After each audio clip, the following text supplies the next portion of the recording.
ఎవరు తప్పుగా తీసుకోరు అనుకుంటున్నాను. నవదీప్ గారు ముందే వెళ్ళిపోకుండా ఆయన ఆపుంటే బాగుండేది అనిపించింది వీడియో చూసినప్పుడు. అంటే ఆయనకి వినిపించిందో లేదో తెలియదు కానీ స్టేజ్ మీద ఉండి కొద్దిగా అవుతుంది డిఫరెంట్గా అన్నప్పుడు ఆపేసి ఉంటే బాగుండేది అనిపించింది పర్సనల్. ఎవరైనా కానీ టీంలో వాళ్ళు. బట్ యాజ్ అ హీరోగా మిమ్మల్ని ఎక్కువ మేము చూస్తాం కాబట్టి మీరే ఎక్కువ అయి ఉంటారు మాకు. అందుకే ఎవరన్నా టీంలో ఆపు ఉంటే బాగుండేది అనిపించింది. అంటే ఒక మనిషి పబ్లిక్ ప్లాట్ఫామ్ మీద 30 years నుంచి మాట్లాడుతున్న మనిషి, ఆయనకు అనిపించింది ఎవరైనా వాళ్ళకి అనిపించింది వాళ్ళు చెప్తున్నప్పుడు అది తప్పో రైటో వాళ్ళకి తెలియాలి, వినే మనకు తెలియాలి.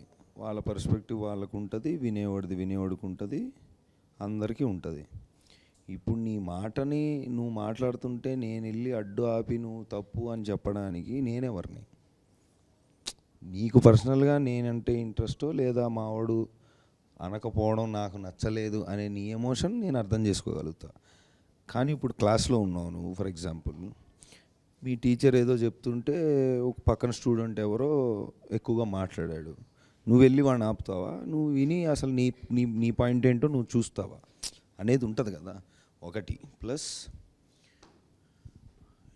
ఇప్పుడు ఒక షాకింగ్ విషయం విన్నప్పుడు నువ్వెలా ఫీల్ అయ్యావో నేను అలాగే ఫీల్ అవుతా మనిషిగా. ఇప్పుడు సమయం బట్టి సందర్భం బట్టి ఎవరి పర్స్పెక్టివ్ వాళ్ళు కరెక్ట్ లాంగ్వేజ్తో మాట్లాడాలి అనేది ఒక ఐడియల్ సొసైటీ, బాగుంటుంది అలా ఉంటే. కానీ అలా ఎంతవరకు ఉందనేది మనకు తెలుసు. సో ఇప్పుడు అలా అనుకుంటే అంటే పక్కన వాడు మాట్లాడేది మనం ఖండించాలి అనే పరిస్థితుల్లో కనుక మనం ఉంటే ఖండించాలి, కరెక్టే. మన కళ్ళ ముందు జరిగితే మనం when asked upon it or when it is over board అవుతున్నప్పుడు ఏదో ఒకటి అనాలి. కానీ అప్పటికప్పుడు నువ్వు గొడవపడి నువ్వు అని నువ్వు బయలుదేరుతావా, లేదా నువ్వు ఆలోచించి ఎందుకు ఇలా ఉంది అది కాదు కదా అని తర్వాత అంటావా, లేదా అక్కడి నుంచి నువ్వు వెళ్ళిపోతావా అనేది నీకు ఆ మినిట్లో ఆ సెకండ్లో నీకు వచ్చిన న్యాచురల్ రియాక్షన్ ప్రకారంగా నువ్వు చేస్తావు. తర్వాత ఎప్పుడో మనం అది చూసి అంటే సంబంధం లేకుండా అంటే పక్కన ఎప్పుడో చూసి ఇదేంటి అలా ఇలా చేశారు ఇలా చేశారని it's easy to say. But ఆ సిచ్యువేషన్లో you're also in front of the thing and maximum I could do or whatever I thought was just walk away. That was my reaction I could give. ఇప్పుడు అందరం comments అవి చూస్తుంటాం మామూలుగా, any topic. ఇప్పుడు మామూలుగా మనం ఇప్పుడు big boss అప్పుడు మేము చూసాం, ఇప్పుడు ఆ అమ్మాయిని ఎవరినో ఊరు నుంచి వచ్చి నాకు చెప్తావు ఏంటని అన్నందుకు ఏం కమెంట్లు పెట్టారో మనం చూసాం.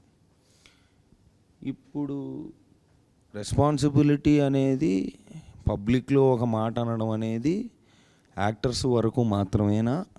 And not about Shivaji or not about this, general trend ఎలా ఉంది చూస్తాం. ఓ కీబోర్డ్ పట్టుకొని వాడు ఎక్కడి నుంచో వాడి ఇష్టం వచ్చిన మాట వాడి ఇష్టం వచ్చినట్టు వాడు మాట్లాడుతున్నాడు. ఇవన్నీ మేము పడుతున్నాం.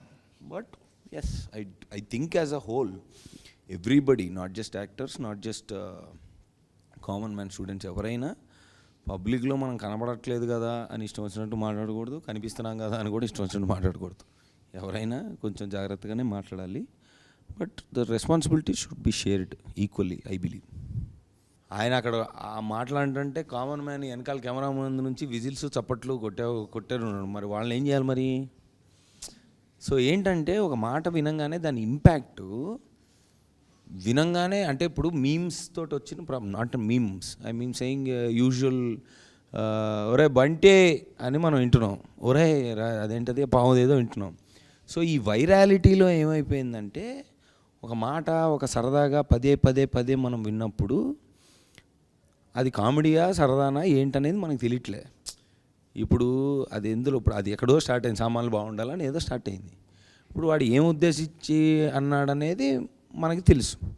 ఇప్పుడు ఒక మగాడిగా నేను ఆ మాటని అమ్మాయిలు ముందు అంటే అది బూతు 100%, అసలు మామూలుగానే బూతు, that contest is a booth.